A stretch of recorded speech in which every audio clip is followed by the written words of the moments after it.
Hello, everyone, and welcome to this Rivalry Family Media Special, the Rivalry Renewed. Todd Robbins, joined by Leominster High School Athletic Director Dave Palazzi and Fitchburg High School Athletic Director Craig Antocci, as we welcome you to this special announcement.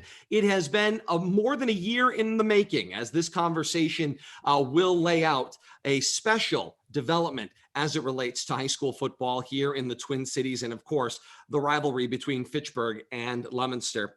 This announcement, as I said, pending since February of 2020, Fitchburg and Leominster football and their rivalry will need to once again be renewed after a 2020 wedge season that led to the inability to ultimately schedule one another, and will now begin scheduling each other twice per season, beginning with the fall 2021 regular high school football season. It'll be the first time since 1916 these two storied schools schedule each other in week one and then once again on Thanksgiving. Gentlemen, I got to start with this. How long has this concept been in the works? We know it's been about a year. You both tipped me off to it. Like I said, all of about a year ago. We've kept it under wraps, not told, a lot of folks, and now we'll make it public with this announcement. How long have you two been batting the idea back and forth, obviously pre-COVID, with the concept of getting together and playing twice per season in the high school football realm? I'll let you go, Craig, if you want. Sure. I think the first time that it really kind of was kicked around as like a basic idea, we were searching for a week one opponent. I think Leominster was searching for a week one opponent too. And we just didn't connect at the right time because it seemed like a crazy idea. I think that Dave ended up grabbing Cumberland, Rhode Island, and we grabbed Scituate here. And it seems, it's like, yeah, great, you want to play people around the state, but at the same time, there's no allegiance or rivalry or really any cachet to that game. And those are long bus rides. So it was kind of like an idea that was just kind of floated out over to Dave, like, hey, what do you think about this? And I don't know. I don't want to speak for Dave, but I think he felt the same way I did. One, intrigued, but two, like, hey, let's make this thing happen. Yeah, absolutely. When Craig ran that by me, I started to think, the first thing I thought about is the way Thanksgiving exists now, with the playoffs and Fitchburg being in the playoffs a couple times where they had to come and play Leominster on Thanksgiving. And, a lot of people are disheartened with the playoff system and Thanksgiving really not meaning anything. I mean, it'll always mean something to the old school football rivalry. I mean, even the players, but I think in a general sense, people are like, well, it really doesn't mean anything anymore. But, Craig's thought process in just trying to schedule us in the first week, I thought it was terrific. I mean, I said, let's play on a Thursday night. Let's open it up. Whoever wins the first game, there'll be arguments in all the coffee shops around the area for the next 10 or 11 weeks or whatnot. And you'll have film and you know what to expect. And I think it's just going to enhance the rivalry rather than diminish it. So that was my thought. And Craig came up with the idea. I thought it was great. I said, let's do it. And then COVID happened. And we're just like, what better way to transition into this new rivalry at the beginning of the season and continue it on Thanksgiving than after what happened this past season. So as I alluded to moments ago, up until 1916, both schools regularly scheduled each other most seasons twice per year. And then from 1917 on, the rivalry became much more Thanksgiving oriented. And then, as you said, through differing systems of playoffs and determinations of other championships, that game has, of course, especially over the last couple of decades, still continues to mean a lot right here in the core of the Twin City, but has seemingly lost some of its luster among the larger picture of high school football in Massachusetts. Now, by positioning it week one on a Thursday night, as you guys referenced, and then again on Thanksgiving Thursday, 2 months later, this combination of a kickoff classic and a Thanksgiving Day classic certainly will bring about a heck of a lot of new meaning to this rivalry, as the game will both count on your regular season record and then, of course, have the opportunity to come back and play the other side of the home and home 2 months later. As you guys have been kind of kicking these, ideas around, and of course, the success of the MIAA playoffs and the development and success of this being now a statewide picture, how much did that kind of play into the considerations with, of course, how you guys were starting to develop your schedules, not just obviously year to year, but in the long term? I'll jump on that one to begin with. There's been a number of years now where Fitchburg has not played up in the league with or in the division with Leominster. We're a football town. Our kids love playing at that level, and I think our program needs to play at that level. And there is no better matchup in that division than Leominster High School. And having them right next door from a statewide perspective, tournament perspective, like they're a big power opponent that sits on our schedule every year. That's a no-brainer for me. Rather than schedule our team, I know we traveled to Hingham this year. That was a lot of fun. We went to St. John's. There's lots of teams we could play, but red and blue look real good on the field, especially when there's a devil, right? So that's kind of my thought process. Yeah, I mean, I agree. I just, I keep coming back. One of the things that it's hard for a lot of people to understand, everybody likes tradition, and there's going to be people that are obviously going to complain about this and talk about it for the next year and a half. But, I think one of the things Craig and I have seen during this pandemic and all of the different things that we had to adjust from time to time was things that have happened because of COVID. And one of the things I think that really stood out to the both of us was our JV program and combining, our freshman and JV programs. We were able to get better coaching, better practicing. It was a better game. I mean, even the officials, when Fitchburg and Leominster played, they thought it was, a varsity game. And that's just one of those things. We had to combine programs.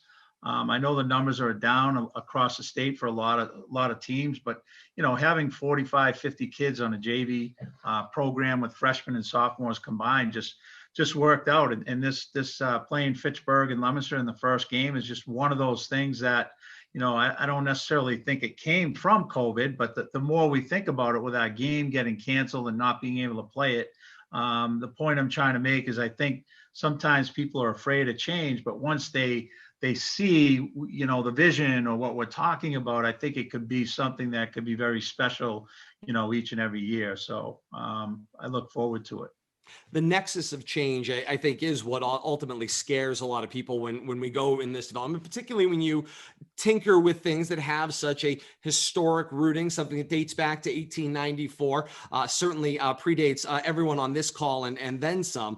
But when we look at how we kind of map the future, and in each generation they have mapped the future of how these two schools will continue to keep this rivalry moving forward and reinvigorate that process. I see this as a logical next step to keep reinvigorating it. I mean, there's no secret. I think between, both athletic departments and in both communities, the largest crowds, the most enthusiasm, even if one of the other schools makes a postseason, usually relates to, well, it was really nice that you won that Super Bowl, but you did lose to Leominster on Thanksgiving, or you did lose to Fitchburg on Thanksgiving. I feel like this is a natural extension of that excitement, and it's a great way to start. Let's start the year with something really exciting. Yeah, this is a marquee matchup. As Dave and I kind of talked over the course of the last year, the idea to put David, great idea, put it on a Thursday night. I thought Friday. Dave said, nah, Thursday. And Thanksgiving, if we're going to be honest, the in-person attendance has kind of dipped a little bit in the rivalry over the last decade, because there are more options for people to consume the game. Right. And Thanksgiving, I think, has diminished in importance statewide, maybe not from a rivalry perspective, but due to the playoff system and the structure of kind of the way high school football is running now. To place this game on that first night when no one else is playing, it takes one of the marquee matchups in the nation and puts it on a night when all eyes can go on it. And I don't know about you guys, but Thanksgiving is a very, very special morning. I'm taking nothing away from it, but another special feeling that players have is that first fall night of football, when the season, that first Friday night lights, or in this case, Thursday night lights. I could see Doyle Field for that first game being absolutely jam-packed with people in attendance and feeling the energy of having a lot of people in attendance. And that's something that, if this move reinvigorates that in-person, that live feeling, what am I trying to say? After spending so much time behind screens like we are right now, to be there, to feel that energy, I think that would be a special moment. And I think that only Fitchburg and Leominster could probably bring that matchup and bring that energy to the table like this.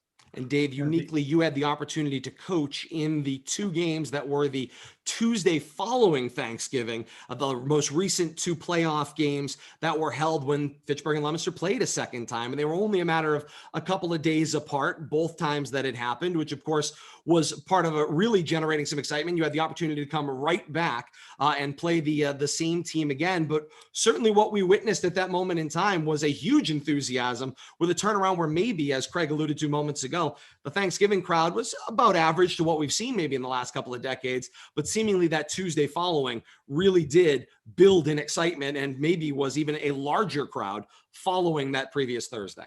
Sure. And I think the other thing that, Craig and I have spoken extensively about is just trying to, you think of Fitchburg and Leominster, we're a rivalry at every sport. And I think playing the first game of the year, we get new freshmen coming in. We have a new school. We're going to be able to teach them about what it's like to be a Blue Devil, what it's like to be a Red Raider, and respectfully have a rivalry that, you have an understanding that there is no rivalry without Fitchburg and there is no rivalry without Leominster. And I think it's going to be a great opportunity for both schools to really, go back to where we used to be with, we have all this social media now, and we have, a lot of this extra talk off the field and on the field and all this nonsense that has nothing to do with the game from both sides.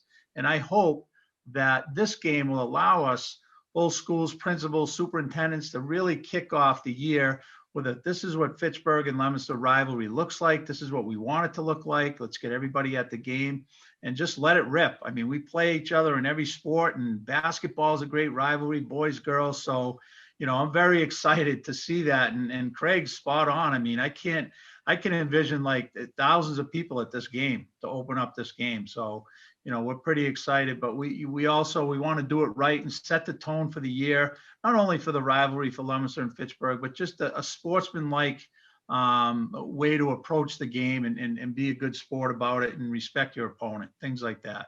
No question about that. I think one of the things maybe that we don't talk enough about is exactly what I've heard you two allude to here. And we've talked a little bit about separately in calls is the kind of the nexus between these two schools. There's a real synergy that exists in order for this rivalry to work. You don't get to a place, 138 meetings was going to be 139. 139 will now be week one coming up here in 2021. You don't get that without the success of that protagonist-antagonist relationship that you play with one another. But it's through that mutual respect that each community has that this continues to build.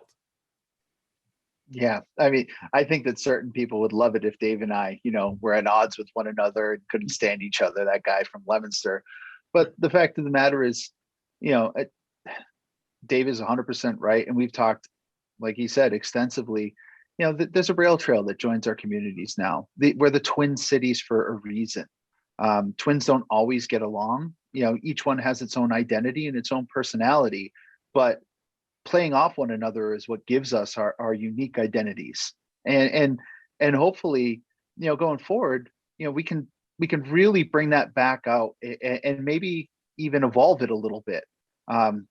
We can be rivals. We can have great competition, but we can also appreciate the other community for what they bring to the table and why they're unique relative to whether it be Fitchburg looking at Leominster or vice versa.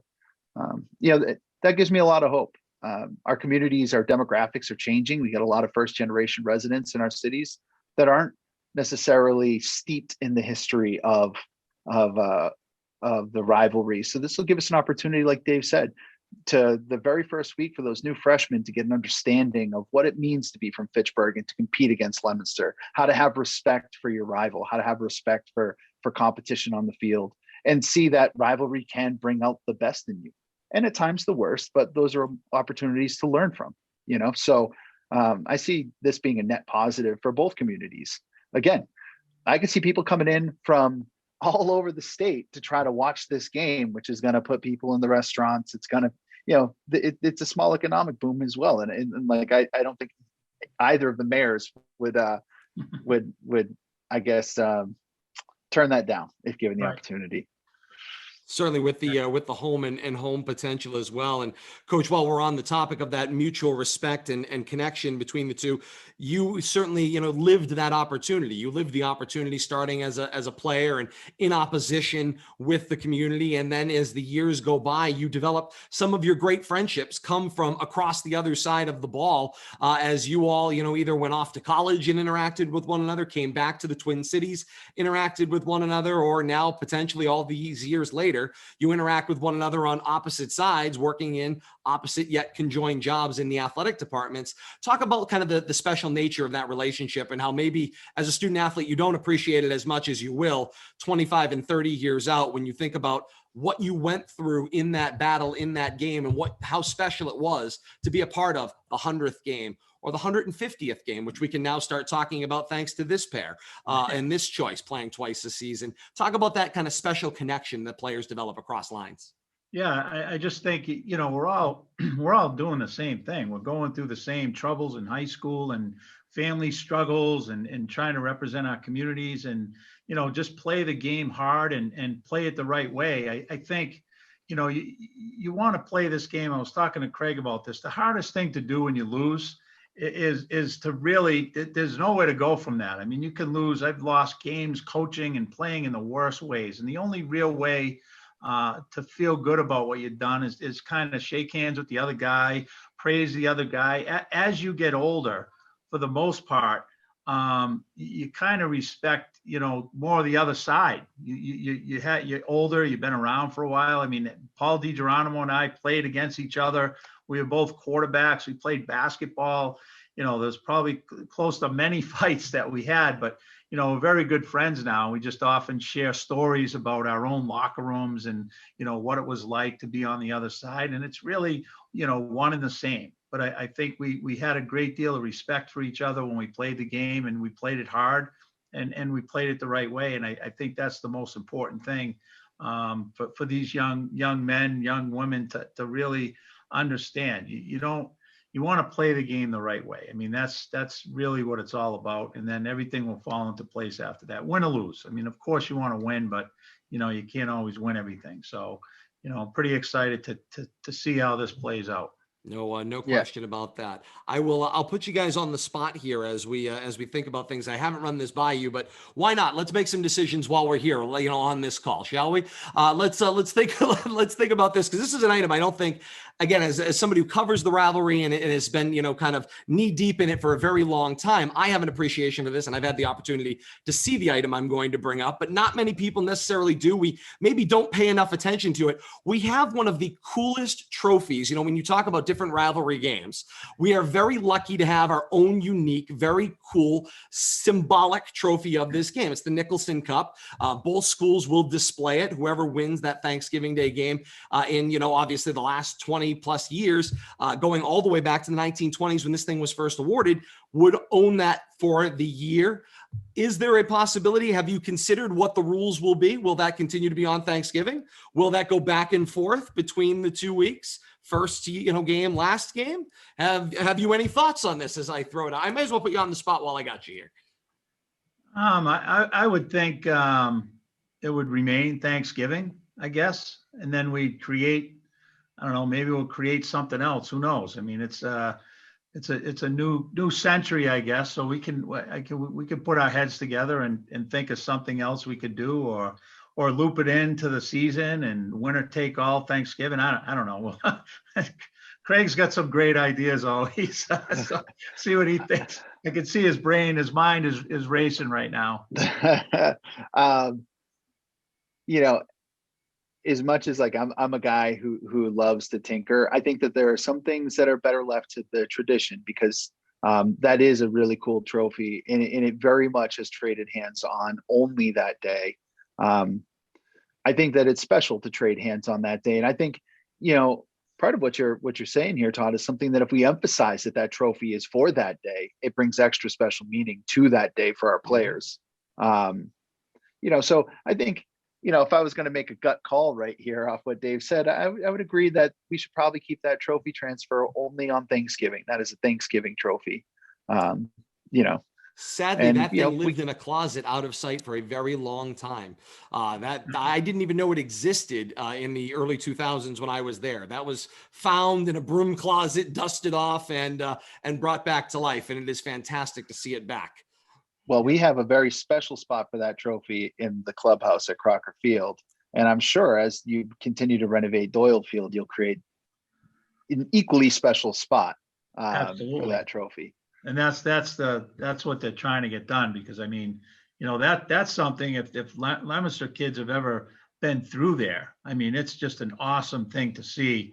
The traditional old, all the display they have there at Crocker is, it just adds to the flavor of the game. I remember being there when I played, when my brother played, and being up in there like as a ball boy and just looking around. It's pretty awesome. So I think all these things that we're talking about really add to the experience of kids coming to our town for the first time, coming to the school for the first time to learn about all these traditional things. I know they are in football, but they do really carry throughout the year with the rivalry in every sport. Yeah, these are things that, sorry to jump in there, Todd. No, I saw you're you good. about to talk, but something so simple as that.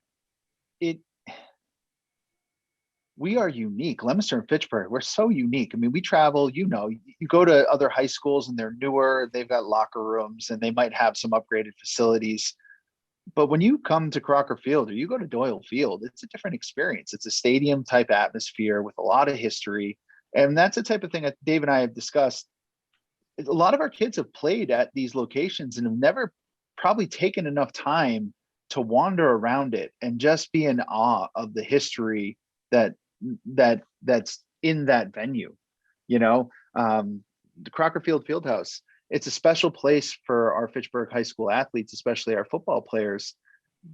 But part of what defines Fitchburg are our Leominster players. I'd love to give the opportunity for some of our Leominster athletes, our football players, to come into that room and see that enshrined in that room is not only Fitchburg, but Leominster. We have every program going back into the 30s displayed on our wall from that Thanksgiving Day game. We have footballs going back to those dates, and that's cool in and of itself, right?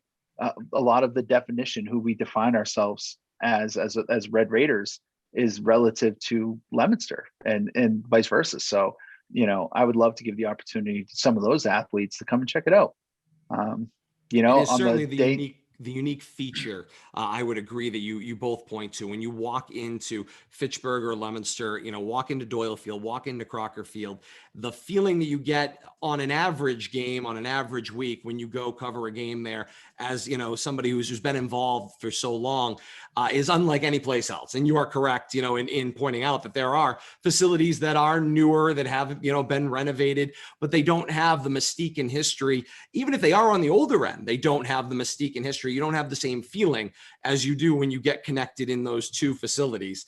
And then when you throw on top of it that the opposition is there and the arch rival is there, it just changes the context entirely when you get there. For those of you that are tuning in now here on Rivalry Family Media and you're wondering, why are Dave Palazzi, Craig Antocci, and Todd Robbins sitting here just waxing poetic about Fitchburg and Leominster? We are not just sitting here waxing poetic.